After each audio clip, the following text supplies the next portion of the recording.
नमस्कार बंधुरा flavour fantasy और कुकिंग शोते आपनादेर सबाइके स्वागत जानाई।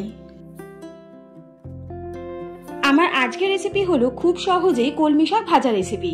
मुखेर एकघेये स्वाद बदलाते आमरा प्रायशई शाक खेये थाकि और एई शाक पातार मध्ये प्रचुर परिमाणे विटामिन थाकार जोन्नो आमादेर सकलेरई कम बेशी खाওয়া उचित। ताहले चलुन आर कथा ना बाड़िये आजकेर रेसिपि स्टार्ट करा जाक। আমি এখানে এক আটি কলমি শাক নিয়েছি আর কলমি শাকটাকে কুচো করে কেটে নিয়ে পরিষ্কার করে ধুয়ে নিয়েছি। বর্ষাকালে অবশ্যই কিন্তু শাক পাতায় পোকা ধরে, তার জন্য কলমি শাকগুলো বা যে কোনো পাতা খুব পরিষ্কার করে ধুয়ে নেবেন। রান্নাটা করার জন্য প্রথমে কড়াইতে 3 থেকে 4 চামচ সরষের তেল দিয়ে দিলাম। সরষের তেল খুব ভালো করে গরম হয়ে গেলে এর মধ্যে দিয়ে দিব একটা শুকনো লঙ্কা আর 2 কোয়া রসুন কুচি। শুকনো লঙ্কা এবং রসুন কুচিটাকে তেলের মধ্যে কয়েক সেকেন্ড ভালো করে নাড়াচাড়া করে নেব। রসুন কুচিটা লাল হওয়া পর্যন্ত ভেজে নিতে হবে। দেখুন রসুন কুচি এবং শুকনো লঙ্কা দুটোর কালারই চেঞ্জ হয়ে গেছে। এরকম পর্যায়ে দিয়ে দিচ্ছি এবারে কুচো করে রাখা কলমি শাকগুলো।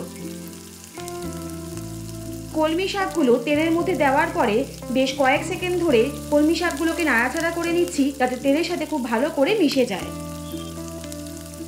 কলমি শাকটা তেলের মধ্যে খুব ভালো করে মেশানোর পরে এর মধ্যে দিয়ে দিচ্ছি হাফ টিস্পুন হলুদ গুঁড়ো আর 2টো কাঁচা লঙ্কা। হলুদ গুঁড়ো এবং কাঁচা লঙ্কা দিয়ে কলমি শাকটাকে বেশ কয়েক মিনিট আমি ভালো করে ভেজে নিচ্ছি।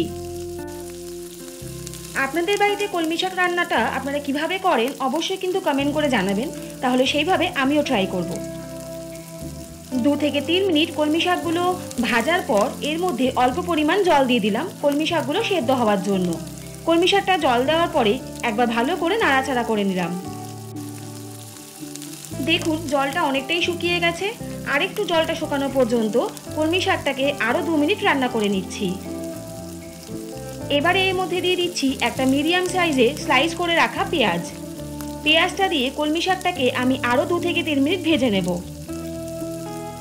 পেঁয়াজটা নরম হওয়া পর্যন্ত আর শাকের সাথে খুব ভালো করে মিশে যাওয়া পর্যন্ত কলমি শাক আর পেঁয়াজটাকে প্রায় 3 থেকে 4 মিনিট ধরে ভেজে নিতে হবে।